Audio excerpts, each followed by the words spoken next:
En 2014-2015, 385 Gaspésiens ont été déplacés par avion-hôpital. 38 provenaient du centre hospitalier de Sainte-Anne-des-Monts. Pourtant, un transport aérien d'urgence ne peut pas atterrir dans cette municipalité.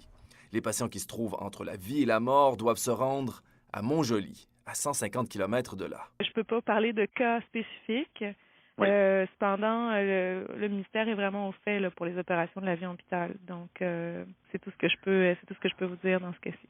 Pour pouvoir accueillir les avions ambulances d'urgence, il faut entre autres allonger la piste d'atterrissage de 27 mètres. 27 mètres pour sauver 150 km de route. Le CIS appuie fortement ces démarches-là parce qu'évidemment, c'est un déterminant qui est très important pour la santé, l'amélioration des infrastructures de transport, particulièrement, je dois vous dire, en région éloignée. Il faudrait quelques 6 millions de dollars pour mettre à niveau l'aéroport. Mais comme pour celui de Grande-Rivière qu'il a appris à ses dépens, aucun programme gouvernemental ne cadre avec les petits aéroports municipaux. C'était rien de sorcier ce qu'on demandait. C'était pour être en mesure de recevoir adéquatement l'avion médical, l'avion ambulance. C'est un problème en Gaspésie, c'est un problème au Québec que les petits aéroports qui n'ont pas de desserte régulière ne sont pas en mesure d'avoir le financement. Encore une fois, c'est l'absence d'un transporteur aérien régulier qui bloque l'avancement des dossiers.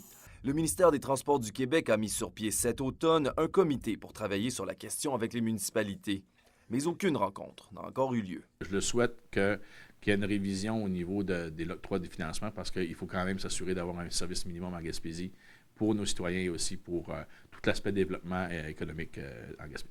Pour convaincre le gouvernement libéral, la ville de Sainte-Anne-des-Monts vient de recevoir une étude de réalisation de la firme spécialisée Stantec. Elle a également demandé à la table des préfets de faire front commun pour démontrer l'importance de la desserte aérienne pour la sécurité de ses citoyens.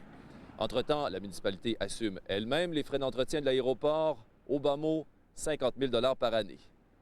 Alexandre Courtemanche, Carleton-sur-Mer.